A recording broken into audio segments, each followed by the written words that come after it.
Okay, so this is the collection of the previous lecture that we are already discussing. The lecture is about the process groups of project management.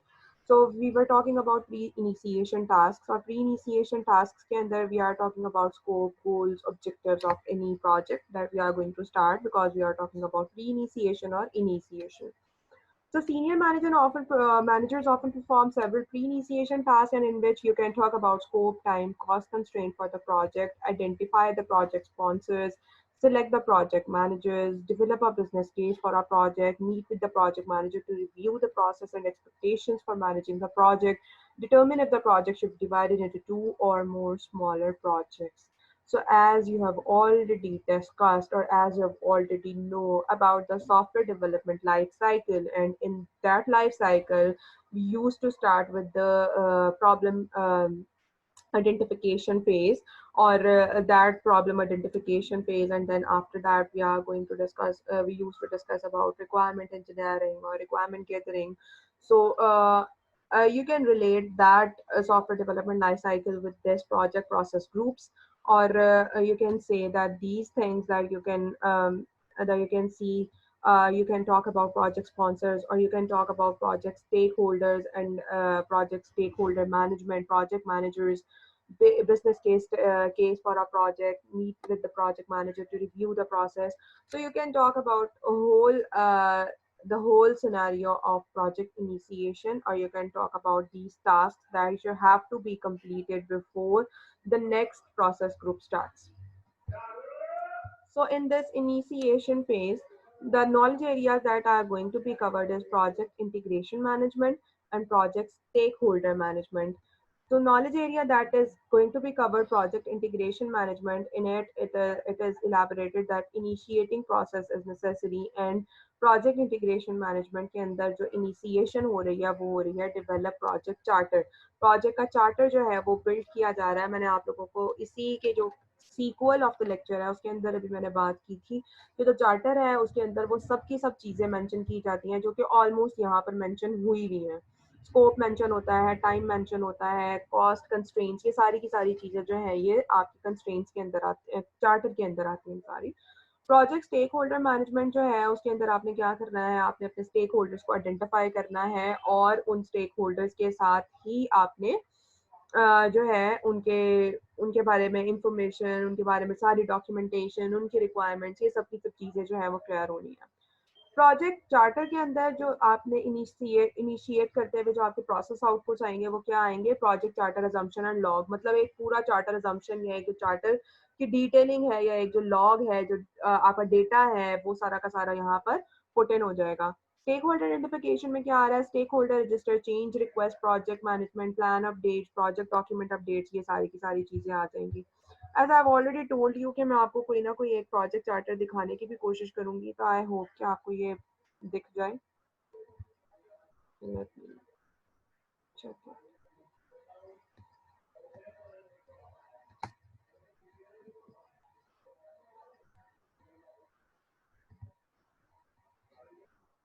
I guess you can see right now आपके सामने project charter की एक example जो है वो open हुई हुई है, और प्रोजेक्ट चार्टर की इस एग्जांपल में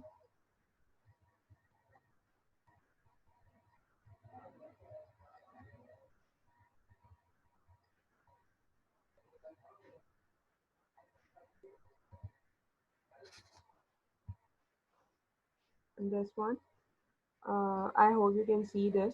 सो प्रोजेक्ट चार्टर की इस एग्जांपल में जो जो चीज़ें इलाबरेट, अगर अभी भी ये आपके सामने एग्जांपल नहीं आ रही है तो ये जब मैं स्लाइड अपलोड करूंगी तो साथ ही साथ एग्जांपल भी अपलोड कर दूंगी, तो यू कैन सी दैट इसके अंदर जो जो चीज़ें मेंशन हुई हुई हैं वो क्या क्या है. आपके प्रोजेक्ट का नाम होना चाहिए, प्रोजेक्ट के स्पॉन्सर्स होने चाहिए जो जाहिर सी बात है आपके प्रोडक्शन में आपको हेल्प करेंगे.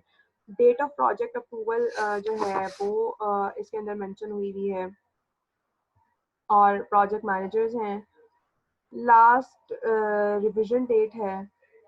इसके अलावा इसके अंदर प्रोजेक्ट डिस्क्रिप्शन है, स्कोप है, बिजनेस केस है, कंस्ट्रेंट्स हैं, प्रोजेक्ट के डिलिवरेबल्स हैं, बेनिफिट्स हैं उसके, आपके पास आपकी कमेटी है, प्रोजेक्ट की टीम है, बेस लाइन्स हैं, आपके नॉलेज प्रोसेस जो इसकी केपीआईज हैं, आपके प्रोजेक्ट की गोल्स हैं, और सक्सेस क्राइटेरिया है, और अगर सक्सेसफुल हो जाता है तो रिस्क हैं जो कोई भी आपको फेस करने पड़ सकते हैं। तो ये सारी की सारी चीज़ें जो हैं ये आपके प्रोजेक्ट चार्टर का पार्ट होती हैं।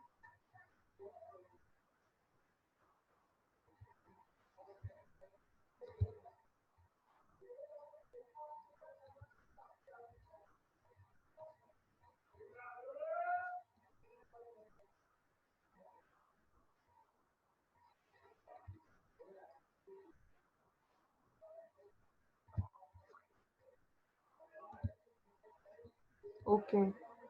सो अब आपके पास ये सारी की सारी चीज़ें जब हो जाएंगी क्लियर, तो अगली चीज़ जो इनिशिएशन के अंदर आती है वो है stakeholder registers. As you can see यहाँ पर उसने बात की थी, एक तो चीज़ है प्रोजेक्ट इंटीग्रेशन मैनेजमेंट की, और दूसरी थी स्टेक होल्डर मैनेजमेंट की। इंटीग्रेशन मैनेजमेंट के अंदर आपको प्रोजेक्ट का चार्टर आ जाएगा, उसके सारे लॉग वगैरह आपने क्लियर कर देने हैं। स्टेक होल्डर मैनेजमेंट के अंदर ये सब कुछ था कि स्टेक होल्डर का रजिस्टर होता है, change request, project management plan, updates वगैरह सब कुछ। तो स्टेक होल्डर्स का रजिस्टर जो उसने बिल्ड किया है उसके अंदर उसने आपको बताया, या आपको पता है कि आप JWD की एग्जांपल कर रहे हैं, तो इस तरह की और भी बहुत सारी एग्जांपल्स हो सकती हैं।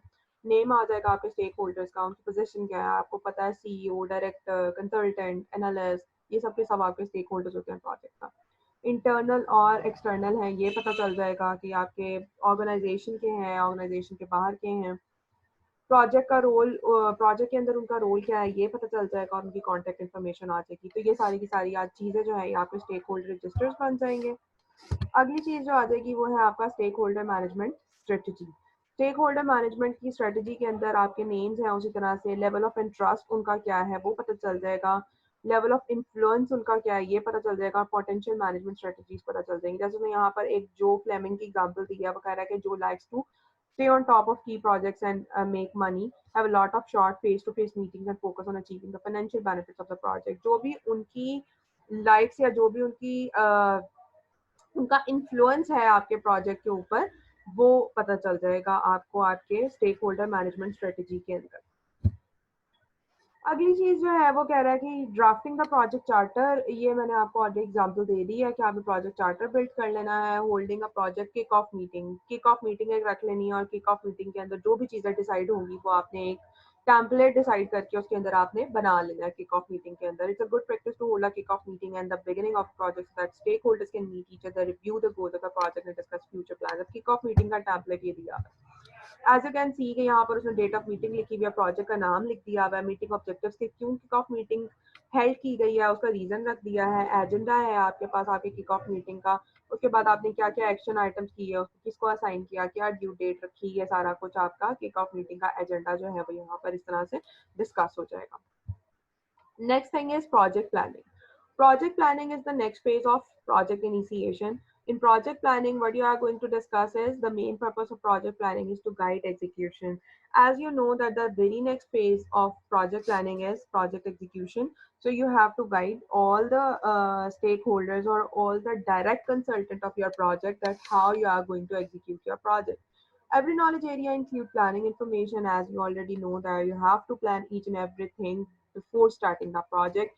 So in it you are going to have these type of outputs in project planning. That would be team context, scope statement, work breakdown structure.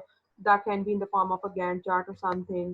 Project schedule in form of a Gantt chart with all dependencies and resources centered, a list of prioritized risks. I can let you see a Gantt chart also, an example of Gantt chart also, that is this. Here, as you can already has as you can see that here discuss the task names. Here you can see that the deliverable dates or schedule is it has already been mentioned, and here all these things, like if you are going to talk about the initiation, so it's going to start with 1st May and it's going to end at 8th May, and then planning and then execution. As you can see that it's going to start with the